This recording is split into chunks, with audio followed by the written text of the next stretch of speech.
আসসালামু আলাইকুম। সবাইকে বাংলা নববর্ষের শুভেচ্ছা। সকাল থেকে একেবারে কাজে আমি মারাত্মকভাবে ব্যতিব্যস্ত। প্রথমে তরি-তরকারি কেটে নিয়েছি, তারপরে বিসমিল্লাহ বলে আল্লাহর নাম নিয়ে শুরু করলাম নতুন বছরের রান্নাবান্না। সবসময় আমি চেষ্টা করি নতুন বছরে দেশি শাক, সবজি, ভাজি, ভর্তা এগুলো দিয়েই নববর্ষকে উদযাপন করতে। তো আজকে ঝিরিঝিরি করে আমি করলাটা কেটে নিয়েছি। এটা আমি হলুদ ছাড়া হালকা আঁচে আস্তে আস্তে লোহার কড়াইতে ভেজে নিচ্ছি।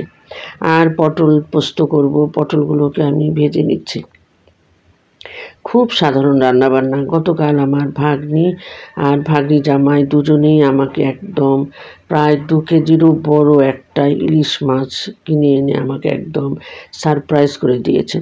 তো সেই মাছটাকে আমি কেটে ধুয়ে সুন্দর করে নিয়েছি। কিন্তু আমার একটাই সমস্যা, আমি একা হাতে কাজ করি, ফলে পুরো ভিডিওটা আপনাদেরকে দেখাতে পারবো না। আমি চেষ্টা করেছি মোটামুটিভাবে সাধারণ রান্নাগুলোই দেখাতে। আর এই যে আমি সবজিটা বাগার দিয়ে নিলাম, লাস্টে একটুখানি ঘি দিয়ে দিলাম। এই ঘিটা দিলে সবজির সুঘ্রাণটা বহুগুণে বেড়ে যায়। এই তো আমি গরুর মাংস রান্না করেছি, তারপরে ইলিশ মাছ দো পেঁয়াজা করেছি, মুরগির চিকেন রান্না করেছি, কয়েক রকমের ভর্তা। আর ভর্তাগুলো আসলে ভালোবাসার প্রাপ্তি। আমার ছোট যা আসার সময় আমাদের জন্য শুটকি ভর্তা নিয়ে এসেছে। আমার নিকটতম প্রতিবেশী আমার 2 জন বড় আপা, সুলতান আপা এবং কমলা আপা, দুজনই আমাদের জন্য 2 রকমের শুটকি ভর্তা নিয়ে এসেছিল। এবং তারা সবাই মিলে, মানে আমরা 2 জন প্রতিবেশী এবং আমার আত্মীয় পরিজন নিয়ে এবারে বৈশাখটা পালন করলাম। আমার শাশুড়ি ছিলেন, এই যে আমার শাশুড়ি বসে আমাদের সাথে খাবারটা খাচ্ছে। অ্যাকচুয়ালি ভিডিওগুলো একটু এলোমেলো হয়ে গিয়েছে, এটা একদম শেষে ভিডিও। আর এই যে আমার বড় আপারা বসেছেন সবাই একসাথে। টোটাল 5টা ব্যাচ খাবার খাওয়া হয়েছে। আলহামদুলিল্লাহ একদম 1:30টার ভেতরে আমার রান্না কমপ্লিট হয়ে গিয়েছিল। অনেক রকমের রান্নাই ছিল, ছোটোখাটো কম বেশি, কিন্তু আমি একদম সকাল থেকে শুরু করায় খুব দ্রুতই রান্নাগুলো শেষ হয়ে গিয়েছিল। একটা বিশেষ জিনিস রান্না করেছিলাম, সেটা হলো আমের টক, যেটা সবাই খুব পছন্দ করেছে। অনেক সময় আমি খিচুড়িও করি, কিন্তু এবার আমার ভর্তা এবং ভাত, শাক, সবজি এগুলোই করার ইচ্ছে ছিল। আর ভর্তাগুলো যে কী মজা হয়েছিল! 3 জন, আমি খুব বেশি ভর্তা করি নাই। আমার ছোট যা আর আমার 2 প্রতিবেশী বড় আপা, ওনারা 2 রকমের ভর্তা নিয়ে এসেছিল। আর আমার ছিল বাদাম ভর্তা।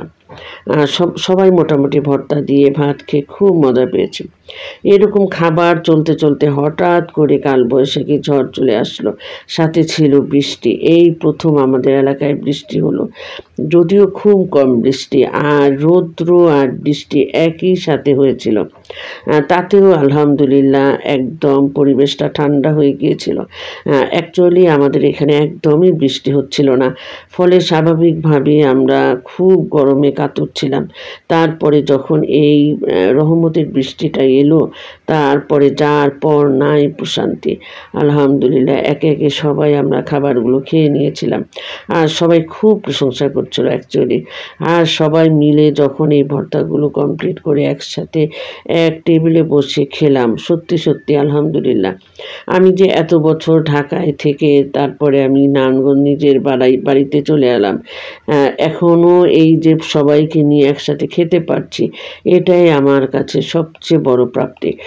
অ্যাকচুয়ালি পহেলা বৈশাখে একসাথে অনেক মানুষ একসাথে না বসলে আমার মনটা একদম ভালো লাগে না। সবচেয়ে বড় কথা হলো বহু বছরের অভিজ্ঞতা, এখন বয়সের ভারে বাইরে যেতে ইচ্ছা করে না।